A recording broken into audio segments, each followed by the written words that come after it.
You're listening to the REI Marketing Nerds Podcast, the leading resource for real estate investors who want to dominate their market online. Dan Barrett is the founder of AdWords Nerds, a high-tech digital agency focusing exclusively on helping real estate investors like you get more leads and deals online, outsmart your competition, and live a freer, more awesome life. And now, your host, Dan Barrett.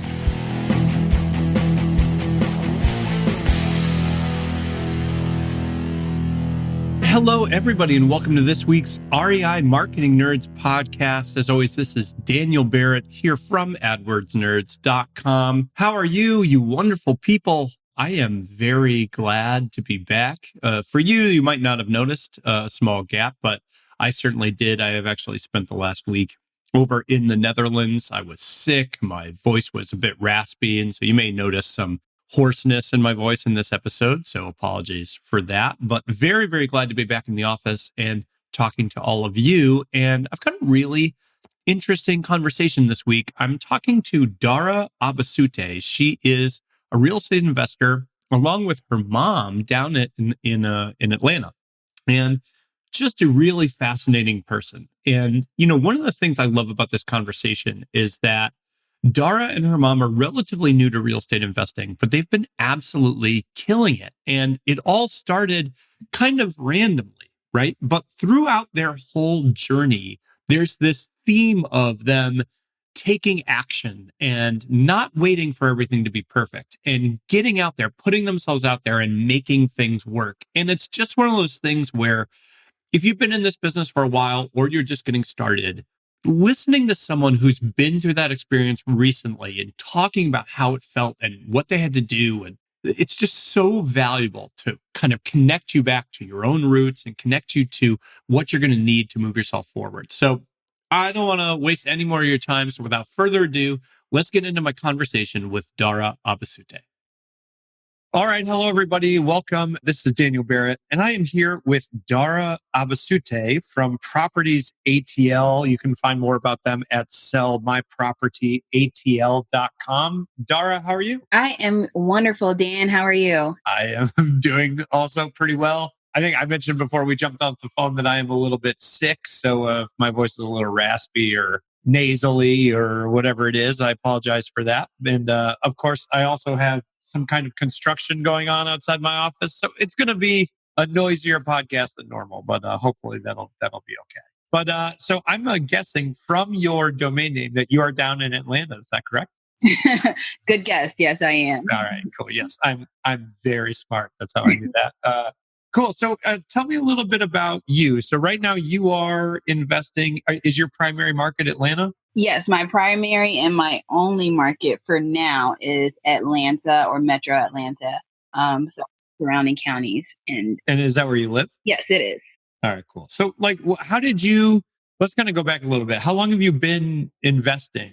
I started investing in 2016. Okay. So it'll be 3 years. All right, cool. And what made you make the jump into the investing world? I mean, it's interesting to me because, before I got involved with investing and working with investors as clients, I didn't know that real estate investing even existed. So how did you first kind of come to figure out about investing? And then how did you decide to get involved? Yeah, that's a great question because just like you, I didn't know real estate, anything existed. I just knew I lived in a house and that was about it. So I actually got introduced to it. I had just graduated university up in Pittsburgh and I moved back home here in Atlanta. And I knew that I wanted to take a gap year between undergraduate and grad school.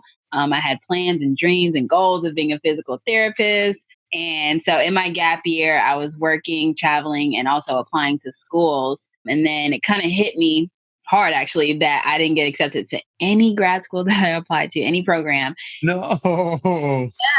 Yeah. But it's crazy because at that same exact time, I think I maybe applied to 6 schools. Halfway through all the no's, maybe no number 3 or 4, I was driving with my mom and we heard a radio ad about a seminar, a real estate investing seminar coming to Atlanta. It was free, come out, bring a guest. I was like, hey, why not? I used to watch HGTV all the time. So I was like, okay, what's this about? So we went And then from there, I think by the time we actually, there's an upsell. So we went to the actual 3-day event. And by the time that rolled around in the 3-day event, I had heard all no's, like all 6 no's from the grad school. So I had already coped in my mind, like, okay, it's not happening. I'm not going to grad school. So it kind of happened simultaneously. One door closed, quite cliche and literally though, and another one opened. So I went to the 3-day seminar. And then from there, I met someone who was a part of RIA down here in Atlanta. And then my mom and I went out to those meetings, and we went faithfully like every single day to different meetings. Yeah. And then kind of hit the ground running and dug our feet in. And, I found a mentor actually through one of those meetings. So I'm so curious. So, because, those seminars, obviously there's a lot of them and they attract a lot of people, right? Yeah. And my guess is probably like 99% of those people never get involved in real estate investing, right?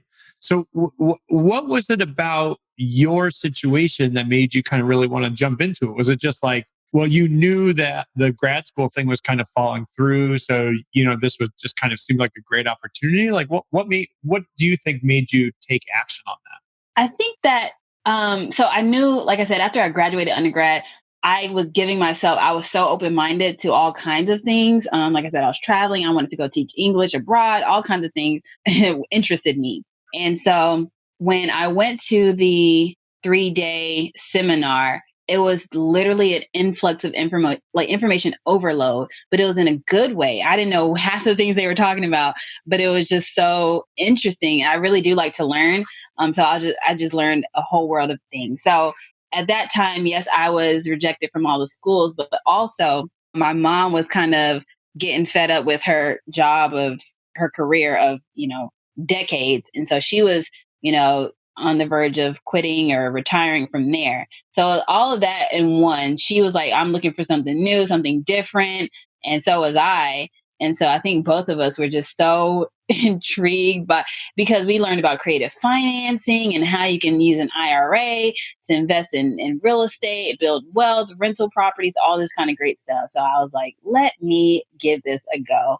And yeah, like I said, I used to watch a lot of flipping shows on HGTV, and the presentation was, to me, just very the guy, of course they get all the best personalities, all the great energy to come in him. So I was like, I want to do this. So I think it was a combination of the fact that I was like, okay, well, no grad school for me. And then my mom was like, I'm over this job, and so we were just like, let's try it. Let's at least just try it. So you and your mom invest together. Is that the case? Yep. So what is that like? I'm so curious because I love my mother. I love her to death. She's an amazing woman. Barbara, if you're listening to this, I love you. But she's not like coming on the board of directors at AdWords Nerds. It's like, what has that been like? That must be really interesting. People ask me that all the time. Like, I love my mom, but how? I would never work with her. Yeah, everyone starts that by saying, no, I love my mom. I need you to know that I love my mother. But, there's always a but. Yeah. So what's that been like? It actually has brought us a lot closer, believe it or not, because growing up, she was a pharmacist all my life and majority of her life. And I don't know if you know about retail pharmacy, but the hours are strenuous, like 12, 14 hours a day, 5 more days a week. So I almost never really saw her, all the extracurricular activities I did growing up, sports and things like that. She had time for us when she could. And right. I truly thank her for that, the sacrifice that she made. So once I graduated, she was still working, and like I said, she was just ready to just throw in the towel. So this was another opportunity also for us. We both had free time more or less at this point. So we were learning it. We both started at the same foot. People were like, oh, did you get your mom involved or did she get you involved? I was like, nope, neither of us knew anything at the same time. And then we learned it all together. So it has brought us closer. And then, of course, there's times where we like bump heads. She calls me the boss of her. She's like, every time people ask how it goes, she's like, oh, yeah, this is the boss. She tells me what to do now and things like that. But we have a system. And what I've realized is just playing to our strengths. Of course, she's obviously still my mom and I have to, show her that respect. But there are things I'm just like, I just want you to get it done like how I get it done. Like I'm a millennial. She's a baby boomer. So it's like technology and things like that. I'll handle it. Like, just let me handle it. And then she's, of course, like, I don't even know how I could do this without her because she's so much wiser than me. I feel like I'm definitely not naive, but I'm just very open and trusting in a lot of things. Yeah. So if it wasn't for her, I don't know where I would be in this business. But so definitely good to have, to me, it's good to have that balance of young and older. It's good to have that balance of, I have all the energy in the world to go look at every property we can think of.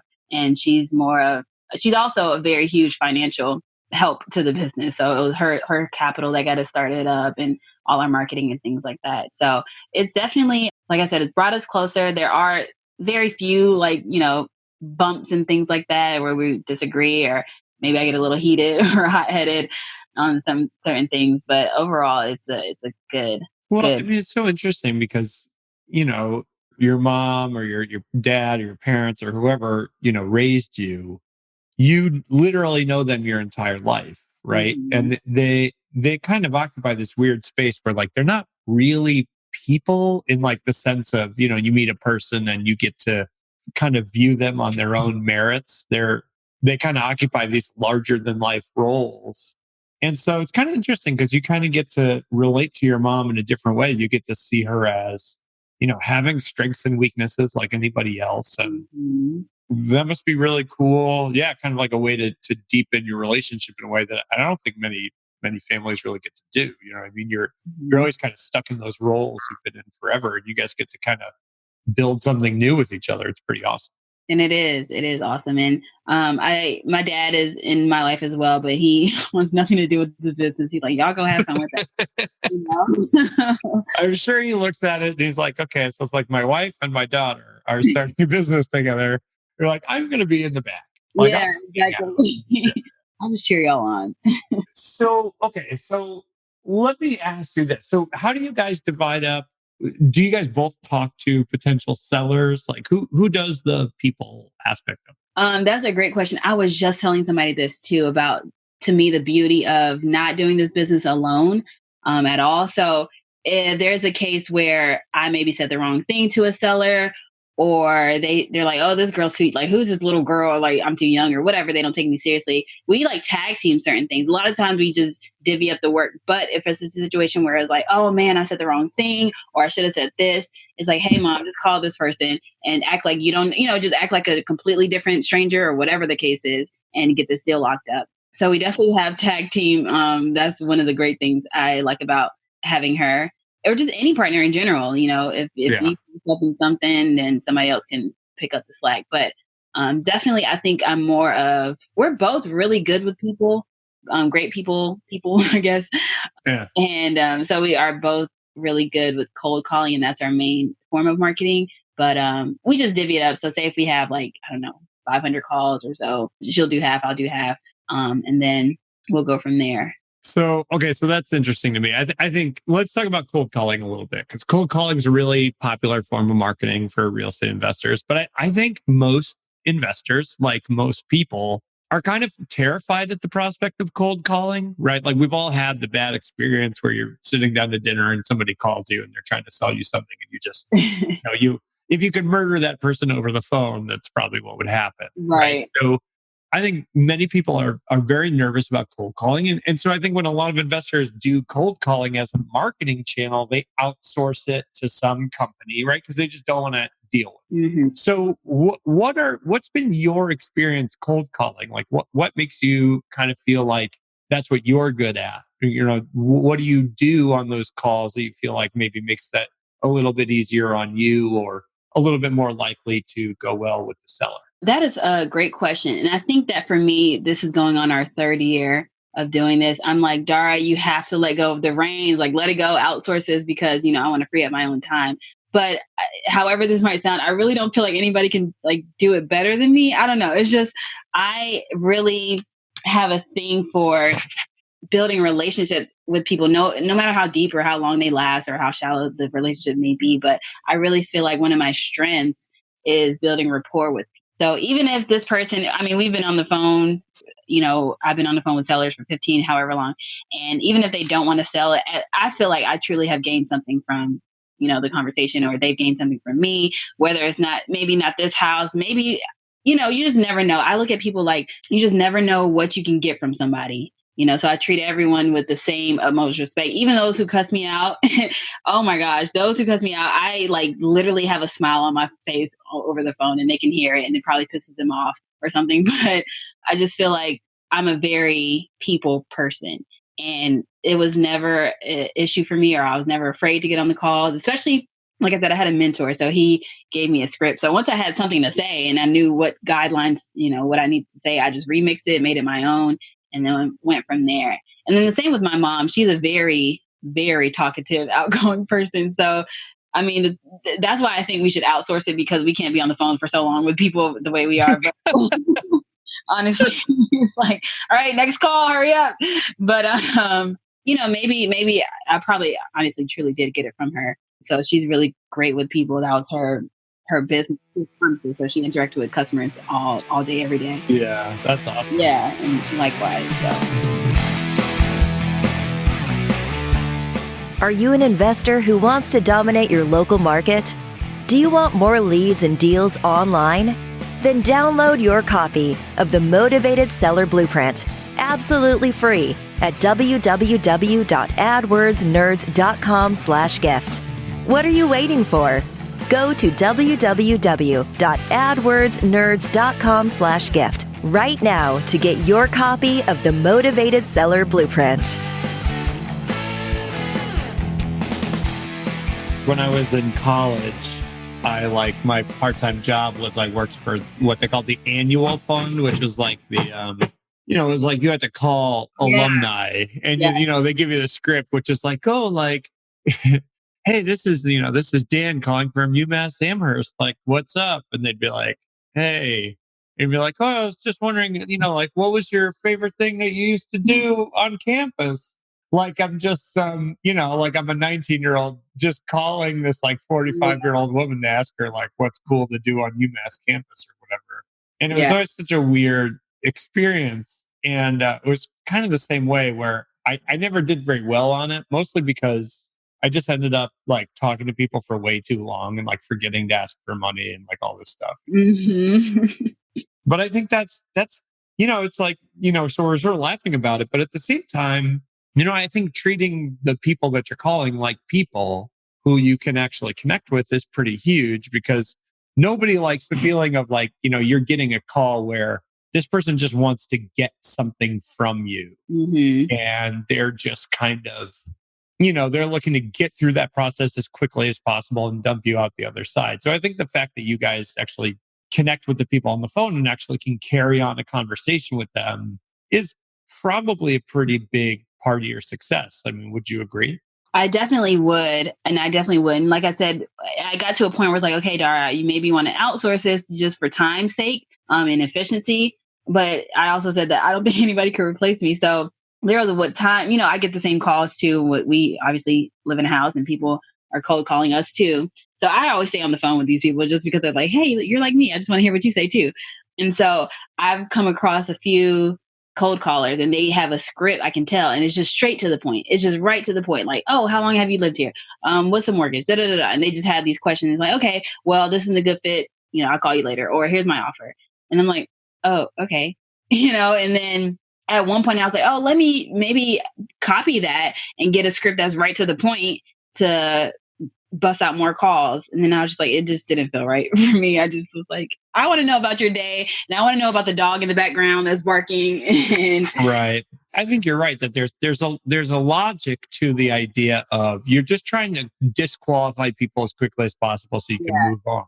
Yeah. Right. And I think that makes sense if you're doing things at a certain scale. But I don't know. I think in the end, having a conversation with someone and making a connection is pretty important, because even if they're not ready to sell you their house, they might be sometime in the future, or they might know someone who is. Mm-hmm. And no one ever refers anybody to the person that cold called them and was a jerk. You know what I mean?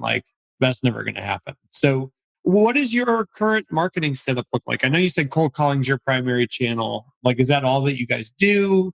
Have you tried other stuff in the past?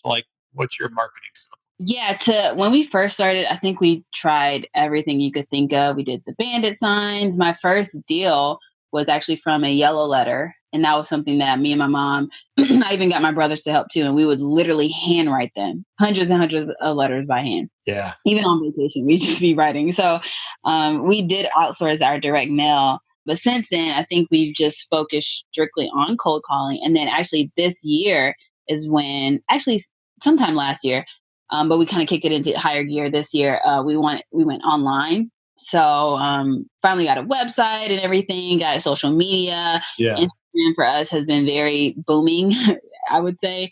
So we use social media.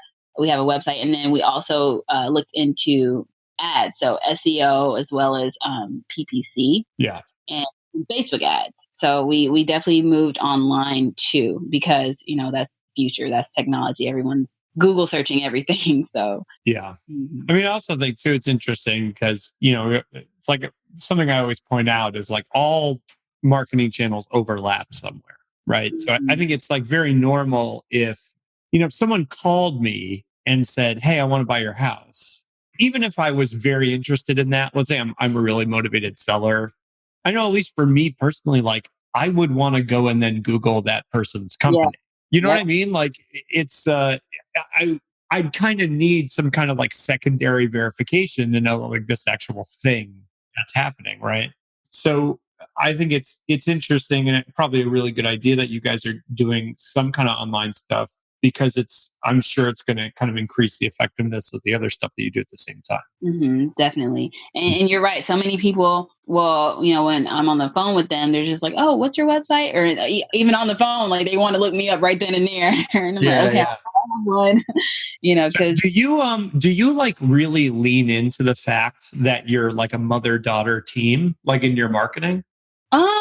it's so funny that you asked that. It wasn't until literally like maybe last month recently that we started doing Facebook ads that we played that off. Like we played into that. Besides that, we never really like broadcast mother daughter, but I'm sure you've seen like the bandit signs or maybe Craigslist ads like, "Hey, my mom buys houses. I just put out the signs," or something like that. Yeah. Yeah. So that's not anything I've ever done or said until we did create a Facebook pay or ad account and things like that. And it's like, okay, mom and daughter buy houses. And we definitely see what that look like, what that would get as far as marketing goes. Now in person, everybody knows we're the mom and daughter team here in Atlanta and things like that. Yeah. So everybody loves that. But as far as our marketing, it's never literally when we sent out our direct mail, it was separate. Like I had my name on some pieces and postcards and she had her name. It was never, and I think because we wanted to do the tag team route, but Yeah. Well, yeah, I mean, I think that's really interesting because obviously the tag team thing has worked really well for you guys in the past. So you don't want to mess with that at all. But I think people would really respond to the whole mother-daughter thing. And I think partially it's, I've talked about this before on this podcast, but, as like an investor competing with other investors, Atlanta's got a lot of investors in it. It's certainly a competitive market. So, it's so rare to have a company where you can actually connect with them or that stands out in some way. And, I always tell the story. I had a coaching student come through one of our kind of education programs where we teach investors to do online marketing. And he was in Houston. So Houston's a really competitive market. It was really, really busy. And, he was a nurse. He was a full-time nurse, right? So he was like working in a hospital and investing part-time. And so his website ended up being Nurse Buys Houses. And his logo is like dude in scrubs and he just really leaned into it. And people really connected with that, right? Like it gave it like a backstory, right? So, when people said like, why are you doing this again? He'd be like, well, I work full time and I love my job and I still want to do it, but I'm just kind of saving for retirement. This is how I do that. And people are like, "Oh, right. Cool." You know what I mean? Like they just immediately connected with that. And I think it's any time an investor can give some kind of story or something that's unique and stands out about it, like you're saying that those "my mom buys houses" kind of things. It just makes it different enough that it kind of lodges in people's brains. They kind of know what to expect. It's not some faceless, like, like we buy fast cash, like, you know what I mean? Like you don't feel like you're selling your house to a pawnbroker. You feel like you're selling it to, like a mother and a daughter, that like that whole story of like not getting into graduate school and your mom not wanting to be a pharmacist. And like, that's such a cool, like superhero origin story. Yeah. Well, it's great that you say that because I never even thought about it. I never even thought about taking that angle until, like I said, recently on Facebook. And now it's just a trial. Like, let's see how people respond to the mom and daughter thing. So Yeah. I think I honestly will like heavily move towards that angle. And I love the nurse. I love that nurse buys houses. Yeah. Well, and I think too, it's like, I think people are like intuitively afraid of investors, right? Yeah. Because it's like, if you know someone's job, so it's like, okay, your whole business, the reason you make money is because you buy things for less than they're worth, right? So it's like, that's the whole investing business model is I buy this house for less than it's probably going to be worth, right? And like, like you have to put in work and, you got to rehab it. It's not like whatever, but but people hear that and they're like, okay, so they get real tense and they're kind of afraid of investors. Like they're going to get conned out of selling their house for something and they're going to get hurt in that process. And it's like, well, this is my mom. And, it makes it so wholesome somehow. You know what I mean? It's like, like an American flag, an apple pie, and also mom and daughter buys houses. Like it's a cool angle. I think that's neat. So yeah, I mean, I'm all for it. So what do you guys? So you guys are like doing the Facebook ads. I know you're doing SEO. So it's like, what is your goal for this? Like where do you want to take this business eventually? Are you and your mom both full time in the business right now? Yes, we are. So where do you want to take it? Like in your like wildest dreams, what does the properties ATL kind of empire look like? Is it relatively small and it's providing a living and retirement for you guys, or is it like you managing teams of national people all over the place? Like, what does it look like? Yeah, that's a great question. And is for me or for us is definitely not the national thing. We definitely want to keep it relatively small. I would say medium. So in between small and medium. Yeah. So it is definitely our vehicle, our way of building wealth. And my mom is currently in retirement. So this is, what's feeding her and us. So currently what we have been doing is wholesaling, and we've acquired a few properties and held on to them. So I think what we see long term is it being more of a buy and hold strategy. We want to break into multifamily as well, but I think we would just want to keep it a Atlanta or a local empire. We don't care to have a team of people in a franchise and we're in all these different markets. Now, as far as virtual wholesaling, that's something we've considered as well, but I don't think that we want to bring it to a company that one day we'd be able to sell and things like that. So it's just us, literally, mom and daughter buy houses. Like we just want to acquire property just so we can get that passive income and residual. Yeah, well, I mean, I think that's awesome. I mean, I think it's there are so few businesses that are as good as investing at creating a business model where you don't have to be, it's like not like you're tied to a desk 24 hours a day. You know what I mean? Yeah. And I think it's like if you want to create like a multi-million-dollar pizza empire, it's like, well, guess what? Like you're there all the time. Yeah. That's kind of what it is. It's very hard to get out of that. And I think, if it's whether it's passive investing or it's multifamily or whatever it is, it seems like the perfect match for you guys. And I know you guys are killing it. If people want to find out more about you, or they want to know what you guys are doing online, is there a place where they can find you or learn more about you guys? Yeah, definitely. We do have our website that people can visit. And I personally just branched out on my own. It's still in real estate and whatnot, but I do have a YouTube channel where I teach people about real estate investing. Oh, okay. Cool. Yeah. So the website is sellmypropertyatl.com. Okay. And my YouTube is just my name, Dara Abasute. Okay. So Abasute, just so people don't know, it's the whole thing is Dara, and then Abasute is spelled Abasute. Is that correct? Yes, that is correct. All right, cool. And they can just they'll look up that on YouTube and they'll be able to find your channel. Yes. All right, awesome. And definitely I will, when this podcast goes live, you guys can go to adwordsnerds.com/podcast. We'll have links to both the Properties ATL website and to Dara's YouTube channel. So you guys can go and check out the stuff that you guys are putting out, because I think that's super awesome. And, one of my favorite things about the investing kind of community is how everybody kind of puts back into it and helps teach the next generation of investors. So I think that's super, super cool. Absolutely. Absolutely. And I've found a really big liking in teaching. And I've had a growing following on YouTube that I never even imagined would ever be the case. So I'm loving it. I'm loving it. All right, cool. Well, that's been awesome to get to know you a little bit, Dara. And I have to say, I think you and your mom have really found something special there. And like I said, guys, if you are in the Atlanta area and you're looking to sell a home, or you want to follow up on Dara and her mom and see what they're doing, their website is sellmypropertyatl.com. Dara Abasute, thank you so much for coming on the show. I really appreciate it. Thank you, Dan. It was a pleasure. I had so much fun. All right, cool. Yeah, we'll definitely have to do this again sometime, and I will talk to you very soon. All right. Thank you. Have a good one.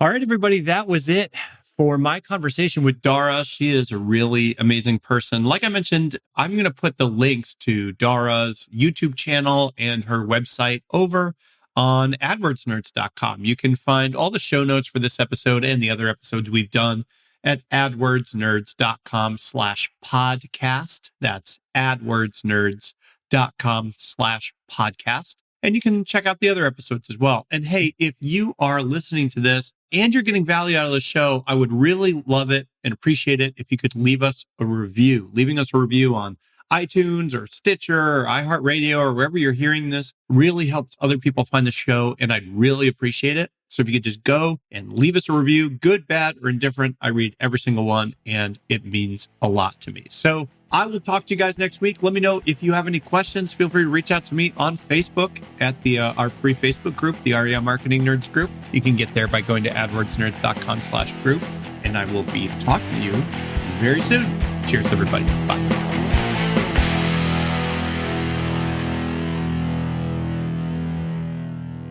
This is the podcastfactory.com.